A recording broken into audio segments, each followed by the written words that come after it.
Hello, everyone. Marco Levette back to with another conversation. One of Womel Magazine's 25 powerful women to watch in the month of March 2021. I'm here with a business growth strategist, Tracy L. James, and let me tell you, she does not take excuses. Her mantra is there are no excuses. And if you are an entrepreneur, you must be excuse proof. Search for solutions. So buckle up. This lady of excellence is going to take away all of the excuses that you may want to lean up on. There are no excuses.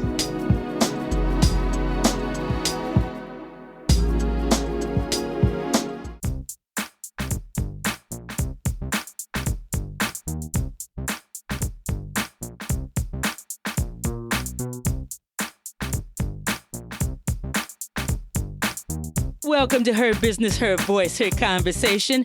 This podcast was created for the boomer woman leaving corporate, and now you're looking to reinvent yourself, become an author, an entrepreneur, a podcaster. Well, each episode will leave you with clarity. You will come away with the yes, I can and yes, I will reinvent myself mindset. So come on, let's do this. I'm your host, Margot Levette.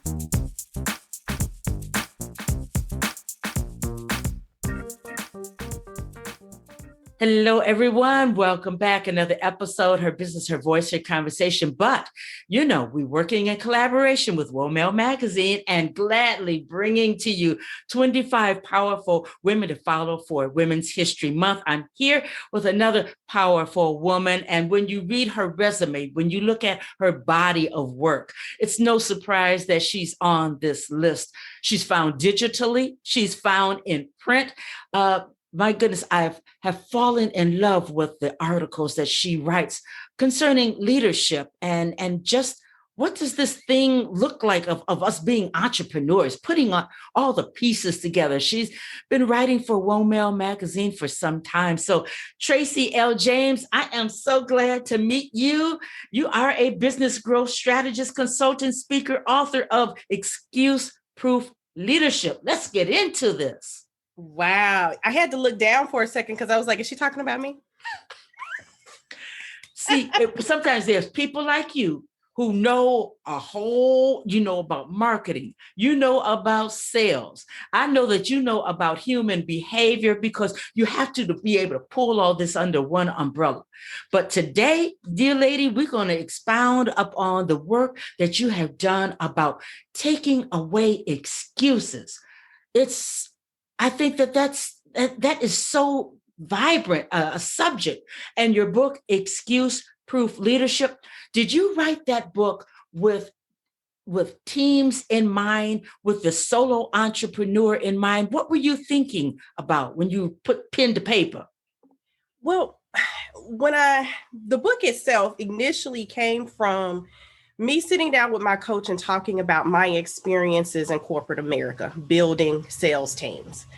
And one of the things that just kept coming out in the conversation was the fact that because I'm a trained dancer. I grew up dancing, jazz, modern, and there was one key mantra when you're a dancer. There are no excuses.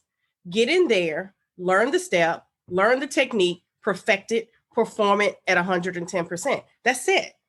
So it doesn't matter if it's difficult. It doesn't matter if it's tough. The ultimate goal is figure out how to learn it, how to perform it at your highest level. So I took that into my corporate career, and that's just how I functioned. It didn't matter if someone discounted me because I was a woman. Didn't matter if it was because I was young, and definitely didn't matter because I was African American. In many situations, I was, if not the only, I was one of I was either the only female, only the youngest one.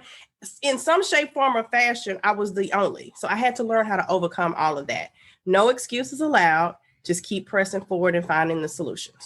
Wow. That's why you come, this is the first time I met you, but that's why in everything I read about you, I thought, this is a woman of excellence. Now I understand that's where that comes from.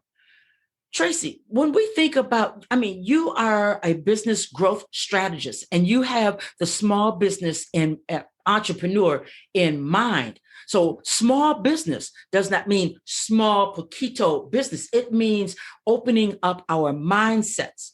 So will you apply excuse proof to being an entrepreneur? Absolutely. There is no way to be an entrepreneur if you're not excuse proof, if you're not focused on solutions. Without that type of mindset, you'll give up because this is hard. Being self employed, being an entrepreneur is not for the faint of heart. And when you get into it, if you didn't have the fortitude and the mindset of saying that, I'm going to figure out how to get past this. I'm going to figure out how to get the funding I need. I'm going to figure out how to find the right people for my team. I'm going to figure out how to get people buying my product, buying my service. That's not an easy thing to do, but it's necessary in order to be successful. And, you mentioned about small business. The truth of the matter is you stop being a small business when you begin to have annual revenues of $5 million. Now let's think about that. For a $4 million annual revenue business, it's considered a small business by the Small Business Administration. That's small business. So when you really begin to take a look at it, there's no way you can build a $4 million business without having that mindset that no matter what happens, I'm going to seek out the solution. Yeah. And we see that every day. I think would you agree, the reason why so many businesses, maybe they could have stuck it out during the pandemic a little bit longer, but they got faint of heart, fearful of what the news was saying, fearful of what the government was saying.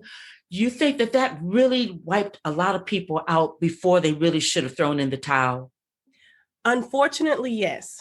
And just being very transparent, and that's who I am. Those of you who have never heard me talk before, I'm very transparent about the fact that I have my own struggles. I battle with being depressed. I battle with being in a space of being like, you know what, I'm done. I give up. I'm done with this. But last year was tough for us all. And while, right there at the end of March last year, when things shut down, I was still okay. I was still cool. Oh, it'll be down. We'll be shut down for a few weeks. It's going to be fine. My depression didn't hit me until the end of April, early May, when events began to be canceled. Mm-hmm. When contracts that hadn't been signed, they said, hey, we're not moving forward with this. And literally, I started to see my revenue numbers go in the opposite direction of where I wanted them to go. And so you had to take a moment to take a breath. And that's the good thing. That's the strategy. That's a trick for me, is to take a moment and take a breath when I start to feel that overwhelm. And then begin to think through, well, that's out of my control. Mm-hmm. But what is in my control? What is in your control all the time is how you react. And so ultimately, it's about reacting and being focused on finding a way to overcome it. That whole concept of either get over it, around it, or press through it. Whatever you got to do, you just got to get past it. Mm-hmm. And that's really and truly what excuses are for us. They are those things that we have to overcome. We get comfortable with excuses. It's easy. Oh, girl, I just don't have time to do that. Yeah, I don't feel like doing that. I just don't think that's what I was called to do. Mm-hmm. You're right. We give all of those excuses, but ultimately, what do we benefit when we give an excuse? What do we benefit when we accept excuses from other people? Nothing. It's complete nothingness when it comes down to excuses. That's in your face. Now, see, people thought you going to soft pedal around that. There's really no soft pedaling around excuses. I read somewhere where you say that where did I have that?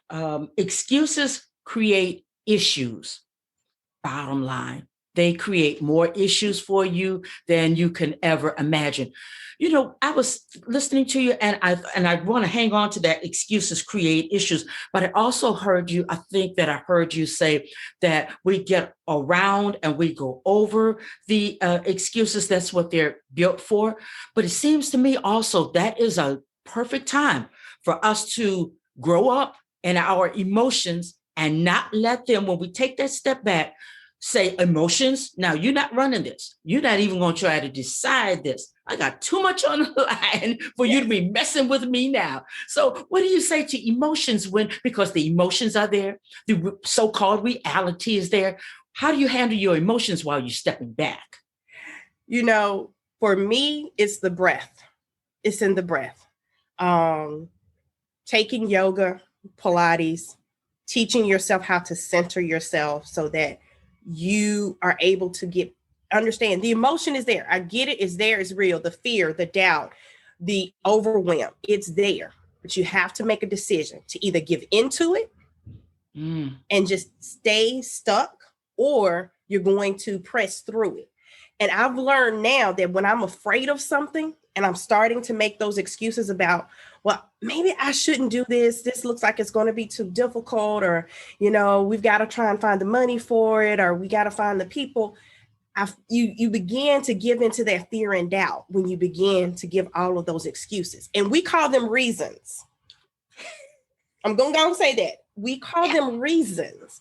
Well, this is the thing. When you give that reason, the flip side of it is, how do you turn it into a solution? And so you have to be willing to overcome the issue of excuses so that you can get to the solution. I mean, and it's not easy, but you have to make the decision. I choose to use fear as a motivator. If I'm afraid to take on a new client, if I'm afraid to take on a new opportunity, I see that as the enemy saying to me, I don't need you going there because a blessing is on the other side of it. So then in that moment, I make that decision. I'm going over it. I'm going into my blessing. And that's what I speak to myself. I am a woman of faith. I don't hide that fact, because I feel like you cannot say you are a person of faith if you give excuses. God doesn't operate in excuses. Wow. His blessings come despite our shortcomings. He's there to provide what we don't need, what we don't currently have. Yes. But it is our duty, our responsibility to not give in to the excuses and just keep pressing on. Find the solution. Yeah. Stop playing the blame game. Because ultimately, when you get into that space of constantly making excuses, you're blaming everything outside of you. But nothing worth accomplishing has been accomplished without overcoming something that somebody said, oh, you can't do that. I love for people to tell me what I can't do. I do. When I was 17, my senior year in high school, I got pregnant. And everyone said, well, not everyone, but a lot of people said that my life was over. Just give up. You've given up all of your dreams to have a baby. Just let it go. Well, that was motivation for me, because I didn't like people telling me what to do anyway. So when you said to me it was over, that gave me motivation. That's what caused me to be able to get through my undergrad in 4 years, pressing hard with a baby. I literally had my son in June of 1990. I started school in August of 1990. I got my degree. I walked across that stage at Jackson State University in 1994, in May of 1994. I went through, I had a full ride scholarship. So I had an endpoint. I had to get it done in 4 years. There was no taking a break. There was no press and pause. It was get it done. And I did that, in a sense, in vengeance. Because you said my life was over, and I'm determined. I'm getting this degree and I'm building my career. And sometimes when somebody tells you you can't do something or you shouldn't do something, that should be your motivation. Prove them wrong. Prove them wrong. What's the worst that can happen? It doesn't happen. It's still, they were right, but it doesn't matter because you tried. Because ultimately you're going to learn something in the midst of the failure. And I think a lot of times people make excuses because they're afraid to fail. It's not that I'm not afraid to fail anymore, but I've learned to look at failures as learning opportunities. Yes. Every time I've messed something up, and trust me, I can mess some stuff up. I'm a human being. I can mess some stuff up. But every time I take that step back and I go, what did I learn? Mm-hmm. What do I need to do different the next time? Mm-hmm. Ultimately, I say to my clients all the time, when I'm saying to you, be excuse proof, it's not that excuses don't come up. You just don't let them stick. It's just like that stick proof pan in your kitchen. Oh my. Mm-hmm. That stuff might stick. You might get something on it that's supposed to stick, but guess what? It has something in it that causes it not to stick to it. That's how you have to be about excuses. I hear you say redistribute that energy that will go into your fear, that will go into that self-doubt. Oh my God, that imposter syndrome that so many people go through. So is that what I hear you saying, Traci? Just go into it, take a pause, go into it and redistribute that energy. Because for me, once my energy's been here, there, and everywhere, and I'm everywhere, I'm done for. I'm done for. Nothing's clear at that point. Yeah. And I think sometimes that's what ends up happening is that because you got so much coming at you and you're trying to address all of it as it comes at you. And what you really should do is step back, take a breath and go, how do I approach all of this? Because there's a way to approach it all so you're not expending energy in multiple directions. Sometimes you just need to press forward. Mm-hmm. And so that's the thing that I feel a lot of times with entrepreneurs, we're chasing everything. Mm-hmm. And sometimes we just need to take a pause and figure out, how do I address as much of this as possible with the least amount of energy? Because if you expend all that energy, you're done. If I deal with the person who said no to a speaker proposal, if I deal with the client who says you're too overpriced, if I'm trying to deal with this person over here that's telling me, no, you don't need to write another book. You've written already. You already written 2 books. Forget it. You don't need to write any more books. If I decide to address every single one of those things that are frustrating me, mm-hmm. I don't have energy to work on the new book. I don't have energy to work with the new client that wants to be there. I don't have energy to work on what's already on my plate. Those are distractions. And we have to learn when the distractions are coming. Distractions tend to come right before something amazing is going to happen in your life. You're working on something. You got your head down and you are just working. And then the distractions start. Well, the distractions are intended to stop you from doing what you were doing so you can expend your energy in those directions. And then you have to go, you know what? Right now, these things are not priority. This is. I got to get this done. Yeah. Wow. Got to get past that. That takes discipline, owning the moment, clarity, all of those things that we have to take these things on, these traits on. Absolutely. And one key thing that helps me is my front row. I know people talk about your circle. I call them my front row. Okay. Because, like I said, I was a dancer, I was a performer. So I like using theater analogies. And so my front row, this is how I describe my front row. They start the standing ovation. If I fall on stage, they are the first there to pick me up and dust me off. If I make a mistake, they correct with love. If I truly screw something up, they still applaud me in public and correct me in private. That's my front row. When you have people in your lane who believe in you, who support you, who are truly there wanting you to be the best you can be, then when you get in these situations, they help you be excuse proof. They're there to help you, that when they see you starting to follow, like, no, get back up. And that's what I had to help me through last year, because I had stopped live streaming. I stopped posting on social media. I literally was just shutting down. And good friend on my front row called me, Traci, what's up? What's going on?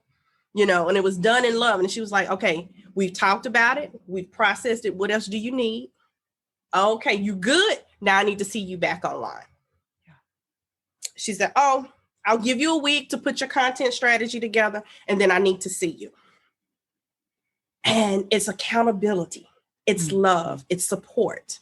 And if you don't have those type of people around you, you need to begin to separate yourself and pray in those people you need to have around you, because that's the reality is that's what I had to do. Mm-hmm. What did they say? With elevation comes separation. Yes. As you elevate your mindset, you will elevate and reposition and begin to draw in the right people to you. Yes. Yes. I'm thinking about the fact that there are so many people who don't have a support. They don't have a front row. This is where the rubber meets the road. This is why they have to hire on a business growth strategist, because you don't know what you don't know. How many of us foresaw what was going to happen last March? Nobody. So those that were caught with, as they say, proverbially, with their pants down, which were all of us, it's a good thing to have a front row. And there is no shame to hiring a front row. That's just what I'm thinking. What's your take on that? Oh, not at all. Because actually, 3 very key people on my front row are actually paid. I have a financial advisor, I have a business coach, and I have a counselor. Yeah. My front row is tight now. It wasn't always tight now. I'm just going to be real with you. It wasn't always tight. I had to be intentional. I was hanging with people I had always hung with. I still love them. I still talk to them. But when it comes down to talking through business issues, talking through my struggles personally, I had to be very intentional and strategic about what I shared, because what I found was that they loved me and they wanted things to be better for me, but they didn't know what to say. They didn't know how to help me. So they were just there and I was just venting, but I wasn't getting any uplift. So now when I'm having that business struggle, I can sit down and talk to my business coach and be like, hey, this is the situation. How do I fix this? How do I get over this? And he's able to help me. And that's what we have to be intentional to do. If you don't have people in your family, you don't have people that are your friends or your colleagues that really get where you're trying to go, then you hire that person to help you get there. And let me tell you the trick. Okay, because there's a lot of people out here, because I've spent money on people and it came back and hit me in the back of the head. Yeah. Because some people are really good at marketing. Okay. They're really, really good at marketing and all the smoke and mirrors. And let me tell you, this is how you figure out if that coach is right for you. Get past the smoke and mirrors. There's 2 things you got to do. Number 1, you get on a call with them, and before you get on that call, you pray that God show you who that person is. That's one key thing. The second thing is actually talk to somebody that claims to be a client. Don't just assume that the testimonials you're seeing are people who are in your situation. Sometimes it's not that the coach isn't good for you, isn't a good coach. They're just not the right coach for you. Mm-hmm. So you have to figure out who's right for you.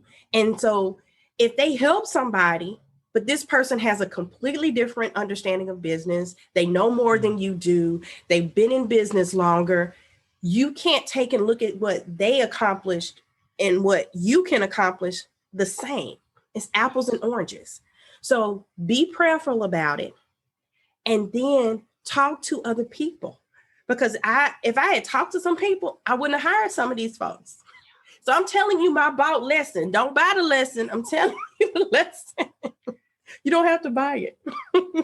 I'm glad you went there, because that is that is such a huge subject with me. There's some people are just predators. They're predators, and early out the gate, you have all these, I want to do this. I know that I'm supposed to do this. I know that I'm supposed to build this business. And then here comes the predator. And yeah, we haven't prayed. We haven't spoken with someone we haven't spoken to someone who's worked with that person at all. So we go in, and usually it's big money that's gone out. It's never a couple $100, big money. Yes. Yes. And sometimes, I hear people say, well, you can't always trust what other people tell you. Well, you can't trust what that person's saying to you either. So the more sources of information you have before you pay something, then you do that. And I encourage you, take the $27 course, take the $50 course, and see if you get something out of that. Don't be in such a rush that you go automatically to that high dollar buy. Okay. Because my coach, Jonathan Sprinkles, I literally stalked him for almost a year before I hired him. Mm-hmm. I bought books. I watched his live streams. I took some of his smaller courses. And then I finally went to one of his events. And it was at that time, then I was like, okay, you know what? I think you're exactly who I think you are. And then I started talking to people who had been his coaching clients that were at the event. And that sealed the deal. It was like, yes, that's my coach. He's it. But I stalked him for a year. Mm-hmm. Don't be afraid to stalk him, girl. Stalk him. Follow him on social media, every platform, and get engaged in everything that they have going on. And then sign up for the high dollar deal, because I spent some money before I found him. And I know. But you know what? People do not take this approach. I've talked to a lot of people as a podcaster. I've done a lot of interviews, but folks are not just putting it out there like that. So Traci L. James, you the real deal. Because you are laying it out how a person should really go into this coaching thing. If you have the idea, guess what? I agree. Buy the low hanging fruit first, and see whether or not it's a good mix. You are a business growth strategist, consultant, speaker. Oh, yes, you are author of Excuse-Proof Leadership. That's what we've been talking about, erasing the excuses. So if you follow through and take the steps that Traci has laid out for you today, you should be able to move with some grace and speed towards solutions rather than lay dormant with an excuse. Is that what I hear you say, Traci? Absolutely. Because see, this is the analogy I give when it comes to being dormant or being in motion and growing. And it's that stagnant water doesn't move, doesn't flow, and nothing good grows there. Matter of fact, it stinks. You ever been around stagnant water? It stinks. Okay. It's toxic. And so when you think about that, if you stay in your comfort zone, you're stagnant. You're not moving. Nothing's flowing. And honestly, if you're honest about your life, if you're seriously in that stuck place, because that's where I was stuck. I hated it and it stunk. It was the worst to just be going through this monotony over and over and over again. Go to work, take my child to school, pick my child up, go home, go to church, go to my friend's house, do this. And it was the exact same stuff over and over again. There was no growth. And where there's no growth, there's stagnation. And where there's stagnation, there's stink. So you feel the life draining from you, the life that you knew you possessed. It was somewhere inside of you, but you're stagnant. You're doing what's comfortable. Did you feel it actually just leaving you, Traci? Man, I was literally, I was addicted to television. I was addicted to doing the same thing every week. Every Thursday night, there was a particular television show. I'm not going to name it, but you'll know when I say that I was sitting there drinking wine and eating popcorn. So, and that's what I did every Thursday night. And not that that's necessarily bad, but if that's the highlight of your week, is watching something that's not real and living vicariously through it, that's not living. And honestly, God had been trying to get my attention, and I just kept ignoring. I'm good. I'm comfortable. And then I went for my mammogram, and there was a problem. So I had to go through the whole biopsy and ultrasound and all of this stuff. And as I was waiting for the results, I was lying on the couch and I was like, Lord, no matter what the results are, I'm done just sitting still. Show me how I'm supposed to be living. And I committed from that point forward, I was going to pursue my purpose in life. And praise God, everything was benign. And at that point, he was like, okay, so now what you finna do? You ready? We're going to do this. And I went on a journey. And it literally took me about a year and a half to figure out that what I was supposed to be doing was helping others fulfill their purpose in life. That's my purpose. My purpose is to help you fulfill your purpose. And along the last few years, as I've been just really building my business and fine tuning things, my purpose is with women entrepreneurs, helping them build their businesses and build legacy.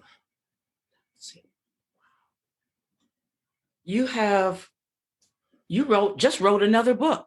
As far as I'm concerned, you wrote another book, took us intimately into your life, which makes it all very applicable. I know that there are women that will say, man, Traci did it. She made a move. I can too. And that's what's supposed to happen when you're as transparent as Traci L. James. Wow. Excuse proof leadership. Is that your latest book, or do you have another one out? I can't remember. That was my first book. And my second book, actually, it's almost like a prequel to this book, because I wrote the Zero Excuses Challenge because I was working with business owners, helping them build their teams, but I realized that there was some personal development that needed to happen. So in the process of helping them fine-tune themselves personally as leaders, I wrote a second book called the Zero Excuses Challenge, and it's a 21-day challenge. And we go through 21 different aspects of your personal development, your mindset, over, defining what excuses are your typical excuses. Everybody has a specific type of excuse they make. And understanding what those excuses are and what's behind the excuse, what's at the foundation of it, what's at the root, so you can uproot it. And taking you through 21 days of really focusing in on who you are as a person and then as a leader. Wow. What an awesome workshop. Gosh, come away transformed.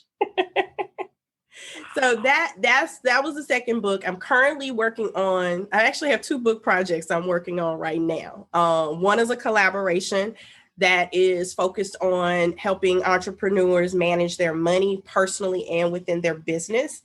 And then the other is one that came from my time in a call center. Oh, wow. I worked in call centers multiple times throughout my career. And anyone who's ever worked in a call center will tell you that is almost like feeling like you're in the pit of hell. Between the customers and the management and the metrics and the requirements, it's a tough space to work in. And so I wrote what I called were the commandments of internal customer service. So it's more about taking care of the people who take care of your customers. And so that's another book project that I'm currently working on right now. Wow. All things leadership. All things leadership. Traci L. James took us on her life's journey and opened up so that all of us can really understand we have to have solutions and no excuses. You did phenomenal things at an early age, and you learned how to manage your energy, and you told us everything. So, ladies and gentlemen, there are no more excuses. Let's search for the solutions. Well, is it any wonder that the magazine chose you to be one of 25 powerful women to watch for the month of March? I've been telling people, not just for the month, watch these folks the rest of your days, because from this lineup, there's a wellspring of health and life. So, wow. Thank you, Traci. I'm looking at the time. I could go on.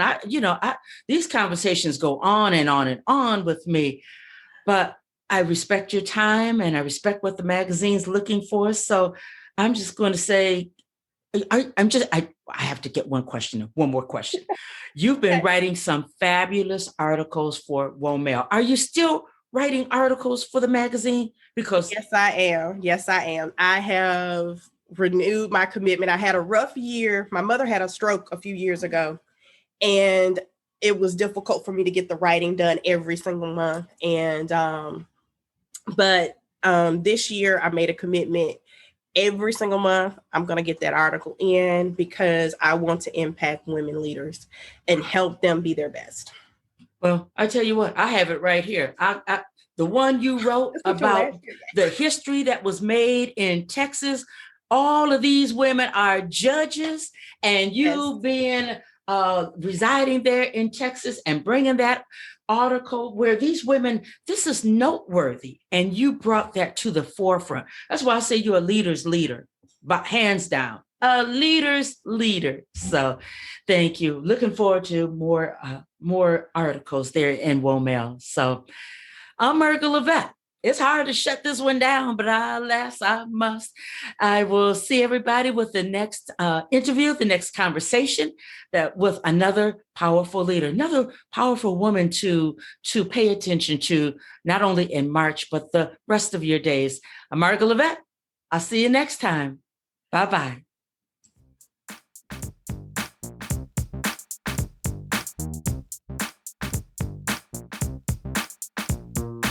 I want to thank you for listening to Her Business, Her Voice, Her Conversation.